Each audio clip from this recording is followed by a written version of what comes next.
যে ভোটযুদ্ধ শুরু হয়েছিল তা পশ্চিমবঙ্গের মধ্যে যে 42টি কেন্দ্র চলছে সেখানে আপাতত আমরা যতটুকু জানতে পেরেছি তা হচ্ছে বিজেপির দখলে পড়েছে আর 4টি, কংগ্রেসের 3টি, টিএমসি এখনো পর্যন্ত শাসক দলেই আছেন, 31টি ভোটে জয়ী হতে চলেছেন, বামেরা আছেন 3টি এবং অন্যান্যরা আছেন শূন্যতে।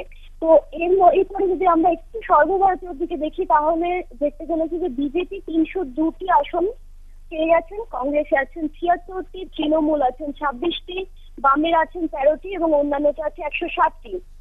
এবার কিন্তু রাজ্যে শাসক দল পরিবর্তন আসছে না, কিন্তু সর্বভারতীয় ক্ষেত্রে ইতিমধ্যেই শুরু হয়ে গেছে গেরুয়া ঝড়। দেশে বিপুলভাবে ক্ষমতায় আসতে চলেছে বিজেপি। এ রাজ্যে কিন্তু সব থেকে চমকপ্রদ যেটা যে এই রাজ্যের প্রধান বিরোধী যারা ছিলেন, যারা বামেরা, তারা কিন্তু ছাড়তে বাধ্য হচ্ছেন বিজেপির তাদের আসন, বাধ্য হচ্ছেন তাদের বিজেপিকে দেওয়ার। কারণ হচ্ছে তৃণমূলকে যারা ভোট দেননি, যে কোনো যারা শাসক দলের বিরুদ্ধে ছিলেন তারা কিন্তু প্রথম চয়েস হিসেবে ধরে নিয়েছেন বিজেপিকে। তবে কংগ্রেস যেখানে তাদের ঘাঁটি ছিল, তাদের মূল দুর্গ ছিল, যেমন উত্তর মালদহ, দক্ষিণ মালদহ, বহরমপুর, সেখানে কিন্তু তাদের জায়গা আপাতত